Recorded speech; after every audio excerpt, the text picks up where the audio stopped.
Le mardi 28 février 2012, au petit matin, deux promeneurs marchent dans un secteur appelé les Corbières, à Saint-Malo. Ce n'est pas un lieu touristique, c'est un endroit à l'écart, sombre, battu par le vent, avec une falaise qui domine la mer. En hiver, encore plus, il fait froid, l'air est lourd, le sol est humide.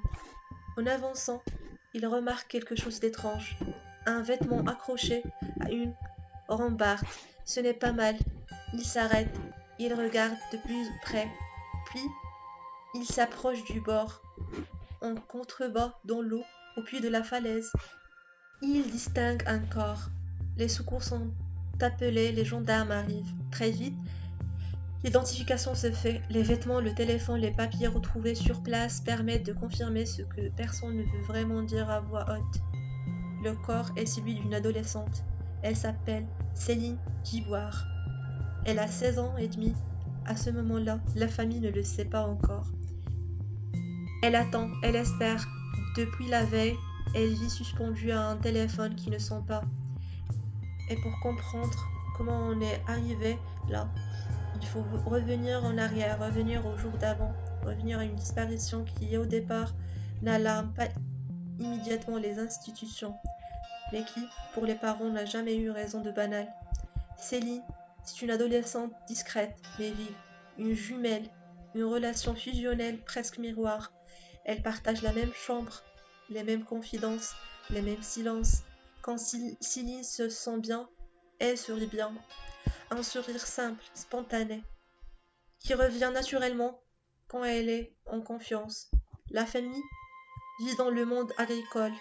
Les parents sont exploitants. On travaille ensemble. On se lève tôt.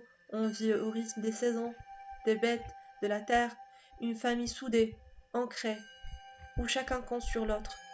Céline grandit dans ce cadre-là, entourée, protégée, sans signaux d'alerte particuliers. Au lycée, elle est studieuse, sérieuse. Elle ne fait pas de vagues. Elle n'est pas du genre à disparaître du jour au lendemain. Quelques jours avant les faits, elle revient d'un voyage scolaire en Roumanie. Elle est enthousiaste. Elle raconte, elle décrit ce qu'elle a vu, ce qu'elle a appris. Le genre de jeune fille qui partage ses découvertes autour de la table, le soir avant de repartir à l'internat, comme si la vie suivit simplement son cours. Et justement, le lundi 27 février 2012 commence comme un jour parfaitement ordinaire. Le matin, Céline est déposée au lycée. Rien à signaler, aucun comportement inhabituel, aucun mot inquiétant. Les parents la ramènent ensuite à l'internat. Tout est normal, absolument normal. Puis la journée avance, et en fin d'après-midi, quelque chose ne va pas. À la cantine, Céline n'est pas là. Une professeure s'en rend compte. Le personnel s'interroge. On pense d'abord à un simple retard, puis on appelle, pas de réponse. Le téléphone sonne dans le vide. Les heures passent, le silence s'installe. Les parents sont prévenus. Immédiatement, ils appellent la police, et la réponse qui leur est faite est presque automatique, presque mécanique. Céline a 16 ans. La première hypothèse, c'est la fugue.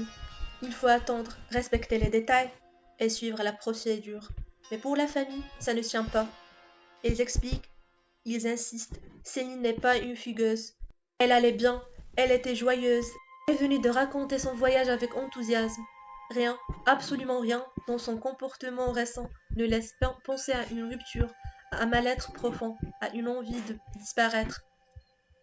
Demande au moins une patrouille, une vérification, parce qu'une adolescente mineure qui ne rentre pas à l'internat, ce n'est pas anodin, mais on leur propose les règles, les détails, les délais, les cadres administratifs. Alors, ils décident de ne pas attendre. Ils s'organisent eux-mêmes, très vite, affiches, photos, appels aux amis, messages envoyés partout.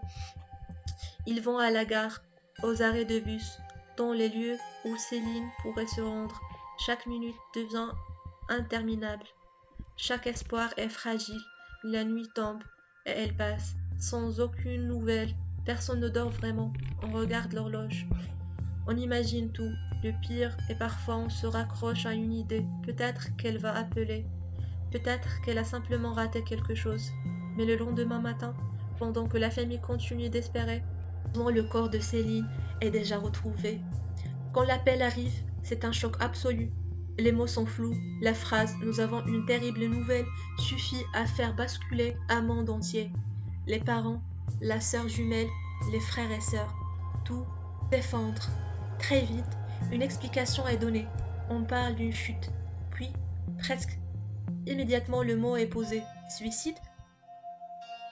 Comme si c'était la conclusion la plus simple, la plus rapide, la plus logique. Mais pour la famille, dès les premières minutes, quelque chose cloche. Intuitivement, profondément. Parce que Céline ne connaissait pas cet endroit. Les Corbières, ce n'est pas un lieu symbolique pour elle. C'est un site isolé, peu fréquenté, sombre. Une falaise au-dessus de la mer. Les parents le répètent. Les personnes qui se suicident choisissent souvent un lieu qui a du sang pour elles. Un lieu chargé. Céline n'avait aucun lien avec cet endroit. Et puis, il y a la distance. Saint-Malo est à plus de 70 km de Rennes, là où se trouve son lycée. Plus d'1 heure de route. Céline n'a pas de permis, pas de voiture. Comment est-elle arrivée là? Avec qui? Et pourquoi? Et à ce stade, il y a un détail qu'on n'a pas encore évoqué, mais qui va rapidement devenir central, ses affaires. Le sac et le portefeuille de Céline sont retrouvés près du haut de la falaise, mais pas seulement posés, et sont dissimulés. Poubelle cachée sous une branche. Certaines cartes manquent. Son écharpe est accrochée à une rambarde. Ses lunettes sont retrouvées à proximité. Et pourtant, quand on retrouve le corps de Céline, elle est en débardeur et en jean, en plein mois de février, pieds nus. Ses ballerines, elles, seront retrouvées à 3 km de là. Pour la famille, c'est incohérent, totalement. Pourquoi cacher ses papiers? Pourquoi se déchausser dans le froid? Pourquoi disperser ses affaires en leur répondant que ce sont des comportements possibles dans une acte suicidaire, qu'elle aurait voulu brouiller les pistes? Mais eux ne comprennent pas. Quelle logique pousserait quelqu'un à cacher son portefeuille avant de mourir? Et très vite, l'autopsie va soulever des questions bien plus lourdes encore. Donc l'autopsie est pratiquée. Et ce qui devait confirmer une version simple va, au contraire, ouvrir une série de failles. Les premiers examens montrent que certaines lésions ne s'appliquent pas facilement par une chute. Les médecins légistes relèvent des traces qui interrogent. Il y a des impacts au niveau des poignets, des genoux éraflés, des marques qui rassemblent à des zones de maintien. Et puis, il y a ce morsure à l'intérieur des joues, des morsures profondes, compatibles avec une tension extrême, avec un effort, avec une résistance. Des éléments qui, sur le plan médico-légal, évoquent autre chose qu'un simple saut dans le vide. Mais surtout, une information capitale tombe, une information qui à elle seule devrait tout changer. Céline n'est pas morte sur le coup. La chute n'a pas entraîné la mort immédiate. Les médecins constatent que le décès est dû à une noyade. Autrement dit, elle était encore en vie après la chute. Cette donnée vient fragiliser sérieusement la version d'un suicide instantané. Et là, naturellement, une question s'impose. Comment une adolescente, après une chute depuis une falaise, aurait-elle pu se retrouver dans l'eau au point de s'y noyer? À ce moment-là, l'enquête commence à hésiter. Les certitudes s'effritent et d'autres détails, jusque-là secondaires, prennent soudain une importance nouvelle.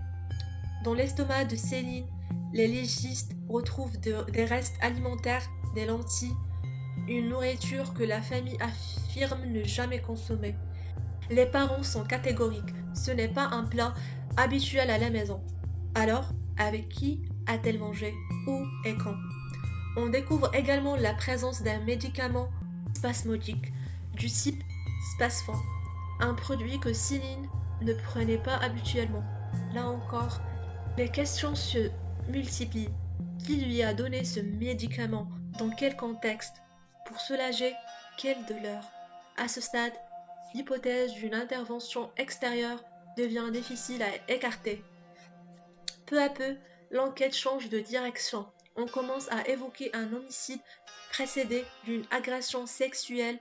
Les lésions relevées, les marques de contrainte, la dissimulation des effets personnels, la distance entre les lieux, tout converge vers l'idée d'un tiers est intervenu. Peut-être une seule personne, peut-être plusieurs. Et pourtant, malgré ces éléments troublants, l'enquête va accumuler des erreurs qui vont marquer durablement la famille. La scène n'est pas correctement protégée. Le parc reste accessible au public. Les feuilles approfondies ne sont réalisées au plusieurs jours plus tard. 8 jours pendant lesquels le vent, la pluie, la mer, les promeneurs peuvent altérer, effacer, détruire des indices essentiels. Pour les parents de l'autre côté, c'est une faute grave. Chaque heure perdue est une chance en moins de comprendre ce qui s'est réellement passé. Les témoins, eux aussi, apparaissent trop tard. Certaines personnes disent d'avoir vu une jeune fille dans le secteur. D'autres affirment avoir remarqué une adolescente souriante demandant son chemin, évoquant Saint-Malo. Un automobiliste dit avoir cru voir une jeune fille faisant du stop sur la 4 voies entre Rennes et Saint-Malo. Un restaurateur se souvient d'un bref échange avec une adolescente cherchant à s'orienter. Les descriptions concordent. Une jeune femme calme, souriante, détendue, mais aucune caméra de transport ne permet de confirmer qu'il s'agit bien de Céline. Son téléphone, lui, ne borne pas près des voies ferrées, mais le long de la nationale 137. Comment est-elle arrivée jusque-là? Ce point reste central parce qu'un déplacement non expliqué implique nécessairement l'aide ou l'intervention d'un tiers. Et comme si l'affaire n'était pas déjà assez lourde, un événement va profondément marquer la famille. Un homme, habitué du parc, contacte les proches. Il affirme avoir vu quelque chose. Il souhaite parler. Mais avant même d'être entendu par les enquêteurs, il a mis fin à ses jours. Pour les parents, c'est un choc supplémentaire. Une voix qui aurait pu apporter une pièce essentielle du puzzle disparaît à jamais. À ce stade, la famille vit une double douleur, celle d'avoir perdu une fille et celle d'avoir le sentiment que l'enquêteur glisse, que des opportunités se ferment, que des erreurs s'accumulent. Et pourtant, l'histoire est loin d'être terminée. Parce qu'une contre-expertise est ordonnée, les experts parisiens réexaminent le dossier et leur conclusion va stupéfier la famille. Selon eux, Céline aurait tenté de se suicider en se jetant de la falaise. Elle aurait survécu à la chute, puis, réalisant qu'elle n'était pas morte, elle aurait parcouru environ 31 mètres pour aller se noyer volontairement. Une théorie qui, sur le papier, peut sembler logique, mais qui, dans les faits, pose de sérieux problèmes. Le capitaine Lowe, ancien policier, devenu expert criminaliste, s'y oppose fermement. Il démente cette hypothèse point par point. Une chute de 16 mètres entraîne nécessairement des fractures, des luxations, une atteinte sévère des capacités motrices. Dans son expérience, une personne dans cet état ne peut pas se déplacer volontairement sur plus de 30 mètres sur des rochers acérés sans laisser de traces évidentes. Or, ces traces n'existaient pas. Pas de marque de greffure sur les bras, pas de traînée compatible avec un déplacement pénible. Les taches de sang sur les rochers sont intactes, non diluées par la mer. La marée était basse. La position du corps, bras au-dessus de la tête, n'est pas cohérente avec un dernier acte volontaire après une chute. Et ce n'est pas tout. 5 médecins légistes de l'Institut médico-légal de Rennes avaient initialement évoqué des éléments d'agression sexuelle et des signes de contrainte. Notre expertise affirme que ces lésions peuvent être expliquées par la chute, mais cette explication est testée par plusieurs spécialistes indépendants. Pour que certaines blessures génitales soient dues à une chute, il faudrait retrouver des déchirures spécifiques des vêtements, Or, ces déchirures ne sont pas présentes. Les marques relevées sur les poignets et les genoux évoquent plutôt une mise à genoux, une contention, un maintien. La science se divise, les experts se contredisent, et au milieu de ce chaos, la famille tente de comprendre. Pour eux, cette oscillation n'a rien d'un débat scientifique sain. Elle ressemble à une recherche de conclusions commodes, une manière de refermer un dossier devenu trop complexe, trop dérangeant. Alors, ils refusent de lâcher et se tournent vers des experts indépendants. Ils demandent une exhumation, une démarche douloureuse, presque insoutenable, mais qu'ils jugent nécessaire. Et cette exhumation révèle de nouvelles failles, des examens non réalisés à temps, des scellés jamais ouverts, des prélèvements restés inutilisés. Pourquoi Pourquoi ces éléments n'ont-ils pas été analysés? La famille parle de contradictions permanentes, de décisions incompréhensibles, de choix qui ont privé l'enquête d'indices cruciaux. Elles écrivent, elles appellent, elles alertent. Ils contactent les ministères, les médias, les plus hautes autorités de l'État. Ils financent eux-mêmes des expertises que selon eux, la justice aurait dû prendre en charge. Le temps passe, les années s'étirent, la douleur ne s'apaise pas. Chaque annonce de fermeture de piste est vécue comme une violence supplémentaire. La sœur jumelle parle d'un manque permanent, d'une moitié arrachée. Les frères évoquent l'angoisse constante. Le père pose toujours les mêmes questions. Pourquoi les scellés n'ont-ils jamais été analysés? Pourquoi les témoins n'ont-ils jamais été entendus plus tôt? Pourquoi cette précipitation à conclure? Et ces questions ne sont pas seulement personnelles, elles s'interrogent en notre système, notre capacité à protéger, à enquêter, à rendre justice avec humanité. Et pourtant, malgré l'usure, la famille continue parce que elle ne réclame pas la vengeance, elle réclame des réponses. À ce stade, la famille Géboire comprend une chose essentielle. Si elle ne se bat pas elle-même, personne ne le fera à sa place. Alors, la douleur se transforme en action, une action lente, épuisante, mais nécessaire. Les parents multiplient les démarches. Ils écrivent aux magistrats, aux procureurs, aux juges d'instruction. Ils écrivent aussi au ministère, au ministre de l'Intérieur, au président de la République, non pas pour créer un scandale, mais pour rappeler que derrière ce dossier, il y a une adolescente, une famille, une vérité qui n'a pas été établie. Ils vont aussi devant les caméras, ils racontent encore et encore. Ce n'est pas une exposition facile, ce n'est pas un choix de confort, c'est une nécessité parce que garder l'affaire vivante, c'est empêcher qu'elle soit définitivement enterrée sous une conclusion administrative. Dans ce combat, certains détails continuent de peser lourdement. Il y a toujours ces traces alimentaires inexpliquées, les lentilles retrouvées dans l'estomac de Céline, une nourriture qui ne correspond pas à son environnement familial. Ce détail peut sembler anodin, mais il ne l'est pas, parce que il implique qu'un repas pris ailleurs avec quelqu'un, peu de temps avant sa mort.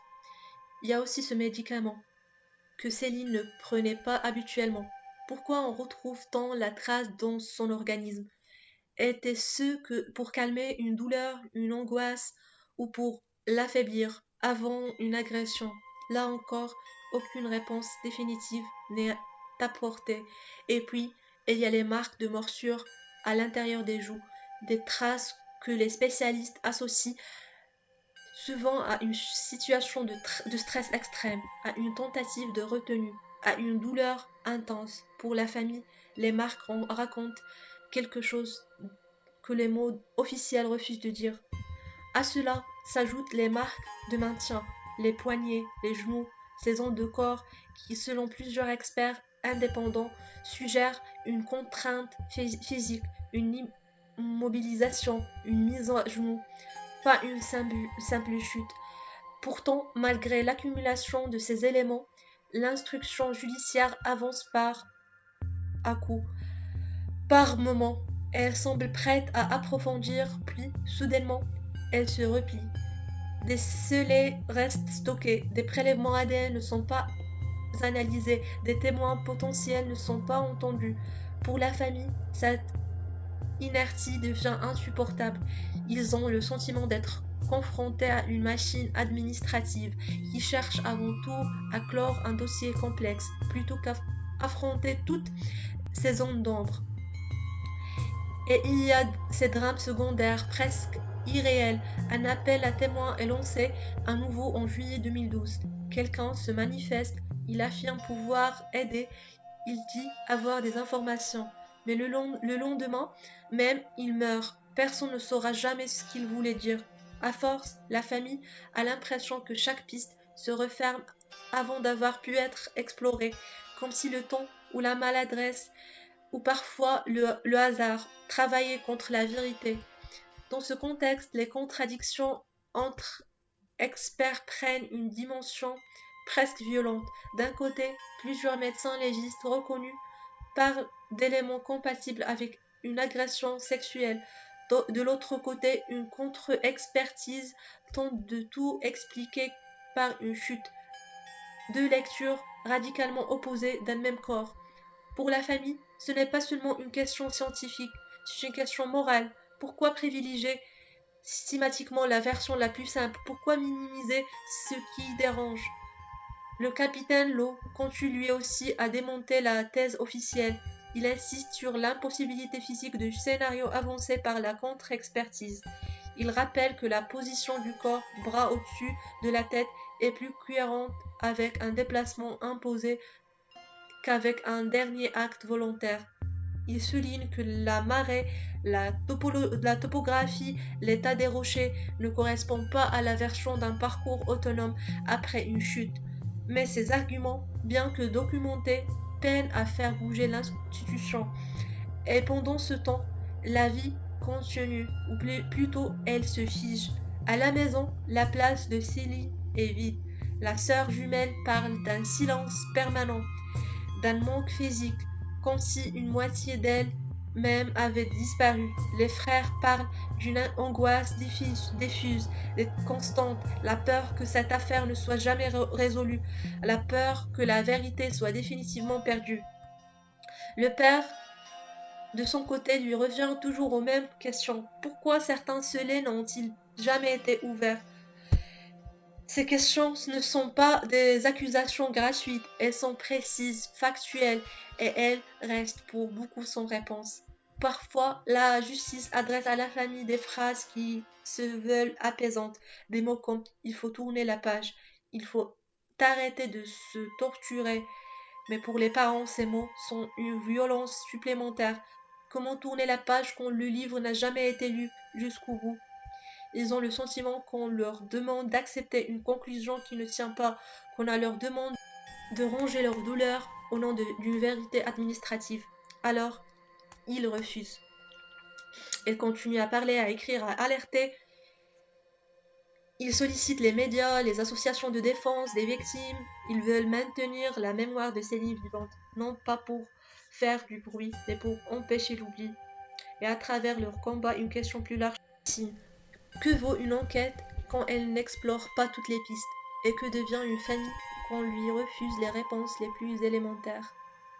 Aujourd'hui encore, l'affaire Céline Giboire reste marquée par ses zones d'ombre, par ses contradictions, par ses détails qui, mis bout à bout, dessinent un tableau troublant. Des affaires personnelles dissimulées, un déplacement inexpliqué, des traces alimentaires et médicamenteuses anormales. Pris séparément, chaque élément peut sembler discutable, mais ensemble, ils racontent autre chose, quelque chose qui mérite d'être entendu. La famille Giboire ne demande pas qu'on accuse sans preuve, elle demande qu'on cherche vraiment, qu'on analyse ce qui ne l'est pas été. Peut-être un jour, un témoin fatigué décidera de parler, peut-être qu'une analyse ADN oubliée révélera une correspondance, peut-être. Mais en attendant, il reste une famille debout, fragile, mais déterminée. Et si cette histoire résonne, si elle soulève des questions, si un détail vous revient, une voiture, une rencontre, une adolescente au bord de la route, ce soir-là, alors il faut le dire. parce que parfois, une information minuscule suffit à faire basculer une enquête. Parce que la mémoire d'une adolescente de 16 ans mérite qu'on se batte pour elle. On arrive à la fin de cette histoire triste mais touchante. Merci d'avoir pris le temps d'écouter cette histoire et de porter attention à la mémoire de Céline. Prenez soin de vous et on se retrouve très bientôt pour une nouvelle vidéo.